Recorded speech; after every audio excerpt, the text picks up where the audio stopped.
Hey guys, what's up? Johnny Glock, and once again, it is Functional Friday. Yes, I know you've been waiting 2 weeks for this one. We started filming one last week, but I just wasn't feeling it, and I didn't feel like doing that to you guys. You know what I mean? Like if I'm all in. I'm an all-in kind of guy. So basically, I'm gonna do what I started talking about last week, and which of course you saw nothing of. Maybe we'll use some blooper reels from that.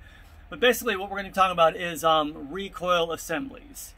And I get so many questions about like, hey, what recoil assembly weight should I use? Should it be tungsten? Should I just stick with the Glock OEM? Should it be stainless? All these questions. And I figured that I would address that in this video. So first let me start by saying this. There's a lot of there's a language called mathematics. It's actually a language. And I'm sure you can put all of this information into an equation and come up with exactly what recoil assembly weight you can use that would be optimal for you. But what you can't really put into that is like your structure. So basically, if I say I'm a medium build 52-year-old and you know, I had an accident right here, so you know, I don't have the hand strength that I used to in this hand, you can't put that really into an equation because it's too subjective in my opinion. Now if someone's going to disagree with me, please tell me why in the comments. But so when we talk about this aspect of recoil assembly weights, a lot of stuff gets factored into it. So in my opinion, it really comes down to how it feels for you as a shooter. There's a reason why I really like to shoot 147, and just because it feels better for me. You know, I hate the crack of I hate the crackiness, the barkiness of like 115. 124 is okay, but 147 for me, it almost reminds me of a 45 ACP. You know, it's just a nice push. You know, it's a nice subsonic round to me that has a. Because come on, man, when I shoot, it's, you know, it's cathartic. Like when I shoot, it's relaxing for me to an extent. And if I'm not enjoying what I'm doing, why am I going to do it? You know, why would I do it? So for me, I've found out in both of my, you know, you got your 26, your 19, your 17, your 34 in 9mm. That's basically what I shoot. The different recoil assembly weights in those, it's different from one gun to another. And not only is it different from one gun to another, it's also different because we have all these different, especially now in the industry, you know, depending on what series stainless it is, it's going to weigh different. Look at all the material hucked out of this. Now, even with all the material taken out of this, it's still only coming in about an ounce different than my carry gun, which I keep as stock as possible. And this is always about, you know, 1.5 ounces around there on these guns. So you can see there's a lot of, not a ton of material moved from my 17. You know, if we graduate over here to one of these 34s, there's that taken out, this long window. Another Gen 4 34, the typical window that's taken out of the, you know, like, you know, the Glock cut that's in there for the convertible. That gets it, that weight reduction gets it closer to the 17, so they can keep everything 17 pounds across the line. So let's talk about that. So Glock's standard recoil assembly for 940 and 357, and also from my knowledge, for 10mm and 45 ACP is 17 pounds. Now, mathematically, when you look at that, you have to factor in like if you've ever held a 45 ACP or a 10mm slide as opposed to a 9mm slide, it becomes very apparent why you're able to pull off the same spring weight and have the same kind of gas to blowback ratio without really taxing the gun. Because even though you have more velocity coming out of those, you know, coming with those rounds because of more powder in the casing, it all balances out. And like I said, there's probably a table somewhere that you can go over all that stuff. That's not the reason I'm shooting this video. The reason is to talk about the reality of you shooting what feels best to you, and the only way you can really do that, there are some starting points, but the only way you can really do that is through experiments. And and experiential, work. Now, it's kind of hard right now because ammo is so expensive, but at the same time, if you want to find out which suits you best, then that's what you're going to have to do.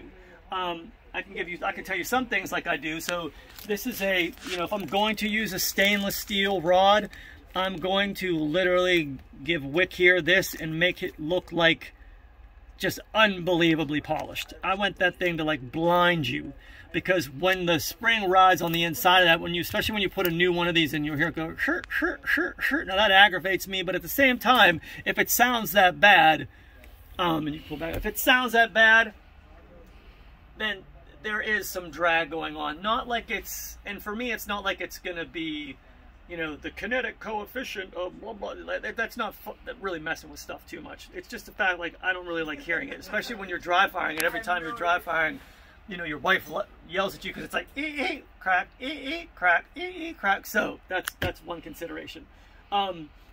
Tungsten, everyone says, oh, I like a little bit extra weight in front of my, like, I don't really think, even though it is, and you see these things 50% heavier, I get it, but 50% heavier than like an ounce, it is not that heavy in my opinion. Not enough to really, really, really, well, let's just put it this way. Maybe for someone, yes. For me, I've never found it to be anything significant. Even beyond shooting, like when I get a Glock, I'll shoot it until it's time for me to change my recoil assembly. And what people tend to forget is, with a Glock, every 2,500 rounds, you're supposed to be changing these single coils, and every 5,000 rounds, you're supposed to be changing the dual coils. Now, what a lot of people say, I like the single coils, they're smoother, which is just bizarre because, I'm going to grab a dual coil here.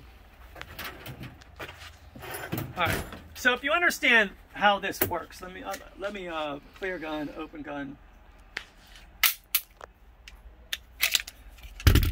This never gets maxed out like that. Do you understand? So it's probably about right there, somewhere around there when it's, at its most. Now, if you watch the function of this spring, you're going to see both of these moving at the same time. It's not like one starts and the other one takes over. They're both moving they're both compressing at the same time. So both of these together mathematically equals 17 pounds. This is a 13-pound spring. ISIM is me, they mark all their springs. It's always different. It's the weirdest thing. So you got 11, you got 13, you got 15, you got 17. For the and these all get adapted with these adapters, because for me, I like the feel of the single coil. If someone handed me a gun and had a dual coil, would I be able to tell the difference? I'm probably going to say yeah, because I do shoot so much. There's these new ones that have like 3 different springs in there. Like, I don't really know. I haven't shot one of those yet, so I'd be interested in someone's opinion on those. But, as far as smoothness, maybe it's me. I started shooting Glocks, guys. You gotta remember, I am 52. I've been shooting Glocks for a long time. So, old habits die hard, is the saying. I just like the Gen 3 spring, and that's a personal thing, man. Some people might like it, some people might not. But the fact that, like, say when someone says I can feel the other spring picking up, you don't really feel the other spring picking up. What you feel is this is a 17-pound spring versus a 15-pound spring, or something like that. That's probably what you're feeling, even though we like to think that we have Bruce Lee type reflexes, And you have to remember, nowadays the Gen 5s are slightly different than you just can't put a Gen 4, especially in the 17s and the 34s. You cannot use a standard old ass Gen 4 rod in a Gen 5. There's a little bit of length there, so you have to take that in consideration. So make sure that when you are buying these, you are buying them for the appropriate generation. And they have, like this one, like I said, it has the little adapter right here, so it'll actually fit the opening right there. And so a lot of people don't understand too, is like, what's actually happening here? What is stopping this gun from going back? If it's not these compressing, then what is actually stopping the gun? And the answer is, it's this piece of plastic on the inside right here. It's that. Of course, you don't want the gun banging off the rails, so it's literally, if I slide this on, and you'll see it with every Glock, you hear that noise, and you'll hear that during regular cycle too. That is what is stopping this. So it's a big deal that this is a strong piece right there. All right. Just in case you didn't know that. So there's a lot of people that you know, when you start really playing around with these guns, there's a lot of interesting stuff that you can see. You know, next functional Friday, I think we're going to talk about the locking block and lock up and all that kind of different aspects and how the slide lock actually works. And, you know, when people talk about, hey, I have a sloppy lock up and you push down on here and there's lots of wiggle and stuff, there's a bunch of different stuff. And like I said, and like I always say, it's in conjunction with practicality. So it's a combat weapon. You know, it's not a Les Baer, it's not a Dan Wilson, it's not one of those guns where, you know, you're trying to shoot 2-inch groups at 50 yards and it's guaranteed. It's basically designed for combat. And we try to make them within, what was that saying? We did in the other video. Dang it, I did it again. You reach whatever, I can't even remember it. I can't even remember that saying. We can take that clip of you in the truck and add it in right here. Point of diminishing returns. There we go. That is it. So you could throw a lot of money at these guns and not get a return on your investment. So I can help you. I can help you with that. So basically, let's go over the mechanics of this, and it's super simple, guys. You know, if it's a lighter spring, it's going to go back faster, and it's going to release with not as much force. Okay. If it's a heavier spring, it's going to go back slower, and it's going to go back faster. You understand? So that 17-pound spring is going to, whereas an 11 going forward is going to go slower, whereas a 17 going to forward is just going to decompress. So you have compression, decompression. Now what happens is, and this is where it gets tricky, when you have a ported gun or you have a compensated gun. You can take a normal, like typically if you have a major or minor, you know, I'm getting all Biden here. I'm getting Biden. Stop me.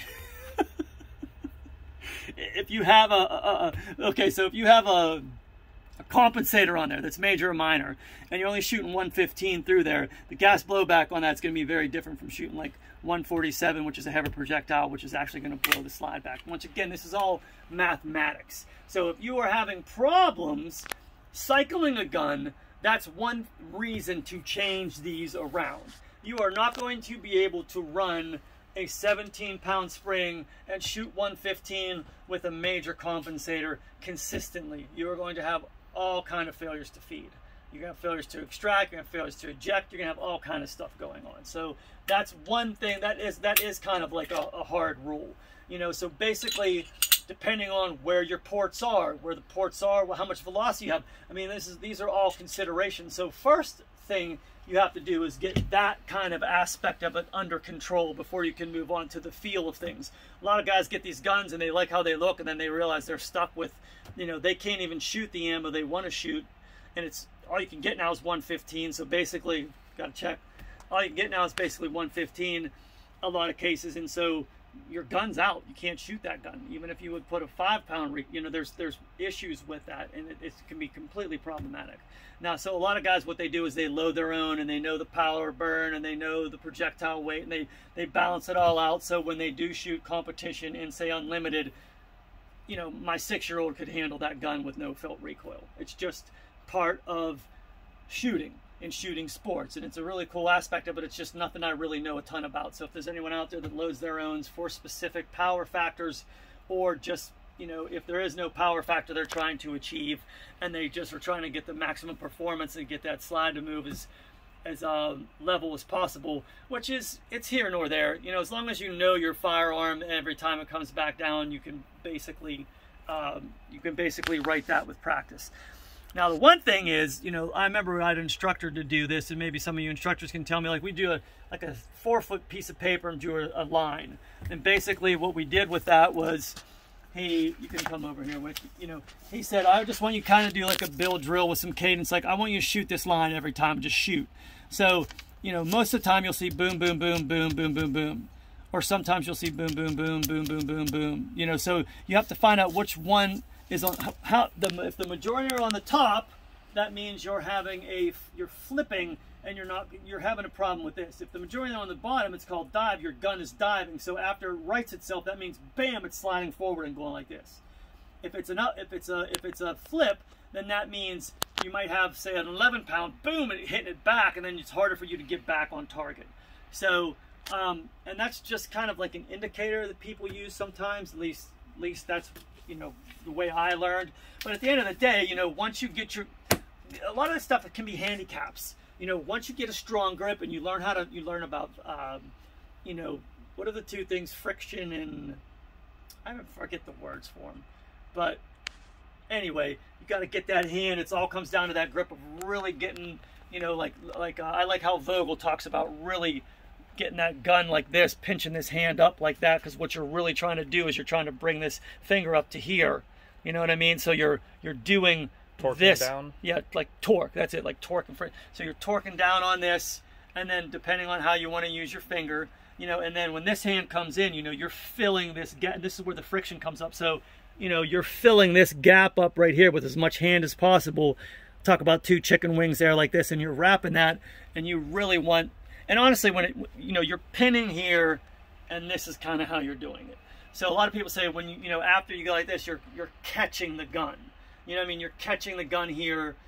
I heard, you know, Travis Haley talk about, you know, these pins. They talk about these pins. So when you roll into this grip, that you have every bit of surface area on this grip as you can.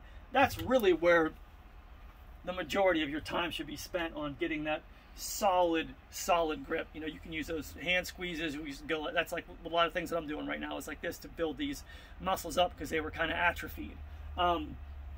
So that's what I have to say about that. Now I'm trying to remember, I'm a little Biden here right now, trying to continue. So, you know, those are kind of like the considerations when you're trying to figure out. You just don't. Someone says, "Oh, what recoil assembly should I use?" I'm just like, I don't know. That depends on the projectile weight that you're shooting. It depends on your shooting style.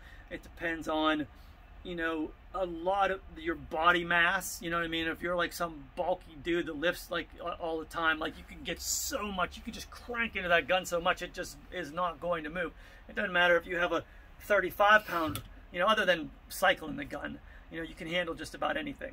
But this is one of those things where it can get very, very, very confusing, and I'm really not an authority on it. You know, there's some things I could say, like I got some pretty good authority on this and that, but I just thought it was an interesting topic because I get so many questions about, like, right out of the gate, should I, even before I put one round through my Glock, should I go for a stainless steel tungsten and get it down to like 13?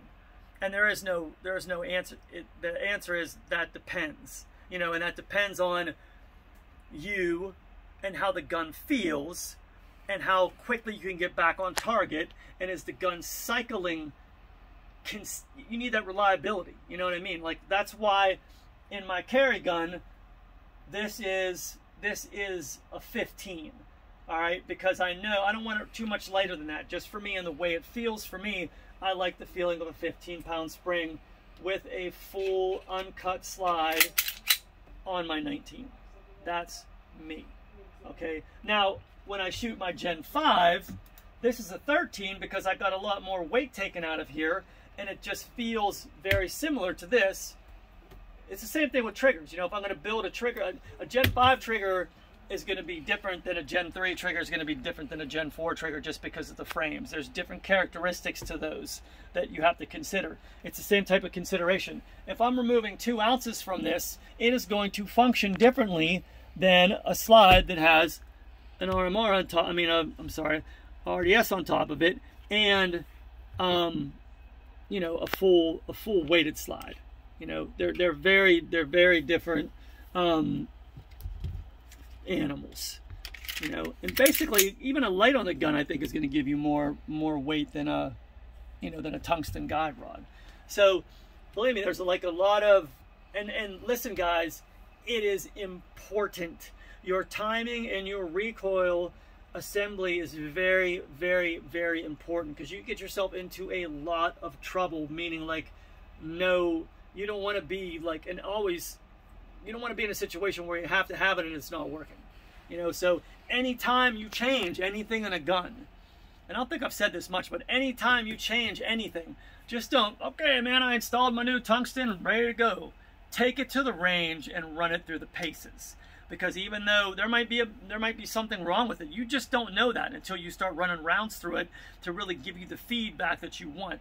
Or you think, okay, I read all this cool stuff on Glock forum, and you know my buddies all co-signed it and everything like that, and then you can then you start shooting like this is horrible. Why did I do this? You know, hopefully there's a return policy for this stuff. But anyway, it is a big deal. You know what I mean? So if you, especially with those ported guns, you know, the Safaris that we have that have the 3 ports in them and stuff like that, you know. Did you have you didn't have like a curve with learning with yours, you know? See, I did.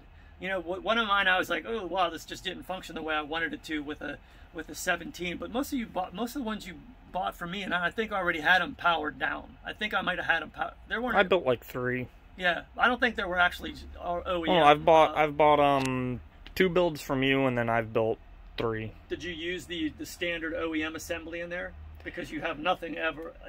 I have like nothing OEM. I always defer to Wick when I'm like, don't you have like those Gucci Glocks that like, but his all run, you know what I mean? And he's done plenty of videos of like running them over, you know, dropping them out of tree houses, all kind of stuff. Yeah. Well, there's 2 kinds of Gucci Glocks. There's ones that look cool, and that's it. And then there's ones that function and actually improve the functionality of the gun if you know how to shoot. And I actually shoot, so all mine, except one, because I bought it used, and I was like, oh, that looks cool, and it sits on the shelf. I never shoot it just because it looks cool. Right. The other 12 of them, I actually use, and they're built to use. And see, and that's the difference. So if you don't know your tool, you know, then, you know, shame on you. You have to get out there and put the time in. And that's how you're going to figure this kind of stuff out. So, you know, really make sure you're strong and you can do 2 things. You can just run it static on a line and indoor, and then you can also run it, you know, when you're out there actually running drills for defensive, and you're going to get a good balance of, because it's going to react differently. Mm-hmm. And honestly, like, you know, how many times have like you've seen my gun go down when we're training because I put 500 rounds through it in a matter of an hour and a half. This thing is so hot, you literally, it like I'll bend over to, I won't realize because I'll put it in there and I have some moleskin on my my holster's not here, but moleskin on it, but I'll bend down to pick up a mag and I'll just be like, oh, and then I laugh at you. Yeah, and then they'll laugh at me and you can just smell burnt hair and all that stuff. It is what it is. So I got to switch out guns sometimes just because of that. But does that mean like in a normal situation, am I going to have a gun that just had 500 rounds through it in a gunfight? No. If I'm in that kind of gunfight, I probably have a long gun on, you know, on me. And who carries that many mags around anyway? So you have to realize there are differences between static training for a concealed carry, you know, running guns, and that's the only way you get information for yourself. So you can listen to what other people say. It's just like what the Buddha said. Like, don't take what I say, you know, practice it. It's the same thing. Practice this kind of stuff, and then you can figure out what works for you. And don't let anyone ever tell you what works for you doesn't work for you. That's not right. No, that's not right. Because I'm the authority. You know, like the CDC or something like that, who's all of a sudden telling everyone they don't have to wear a mask today. I thought we had to wear 2 masks. Yeah, it couldn't have anything to do with the whiplash of, you know, this. Yeah, I'm not even going to get into it. One day I will. Maybe you and I will have a podcast and we can get into all of our ideologies and beliefs on government and what anyone, like in the comments, leave it in the comments if you would like to hear my ideological beliefs and my ideas of patriotism and God and all that stuff. I will sit down with Wick and we'll do, he just said he got a new podcast area so we can sit down and have that conversation. And since it's a podcast, we can probably take questions, we can do all kind of stuff. But anyway, So it's 12 minutes after 3. I will be officially late for picking my son up, and his boxing coach will be mad at me. But hey, it's for the good of my Functional Friday enthusiasts. So that's about it, guys. like I said, if you really want questions answered, the best thing to do is shoot me an email. I'm very, very busy, so taking phone calls and stuff like that, I got to kind of set those aside to do at a certain point in time. I do have a very cool announcement next week. I have decided to start stocking Timney triggers and building those insane, like sub 1 pound triggers. And there's going to be 2 ways you can do it. You can either buy the Timney and send it to me, or I can have the Timney in stock and build it completely for you. But I've tested that enough now. I've had enough rounds through it with all kind of different things that I feel that, yeah, it's from that Timney video. They're insane. Remember the one? I put one in my son's 22. Well, I remember when you first did it and you brought it out to my range and you were like, "Here, play with this," and I was like, "This is awesome." I guarantee you my son splits 10s and 12s. I guarantee it. because he's fast to begin with, but with this trigger, it's ungodly. It's ungodly. Maybe we'll have some footage of that. But yeah, so that's the announcement that I'm making now for next week, but it'll be up on the website. But other than that, like, share, subscribe, all that kind of stuff. And in the meantime, you guys have a great weekend. Stay safe, and remember, trigger control is control.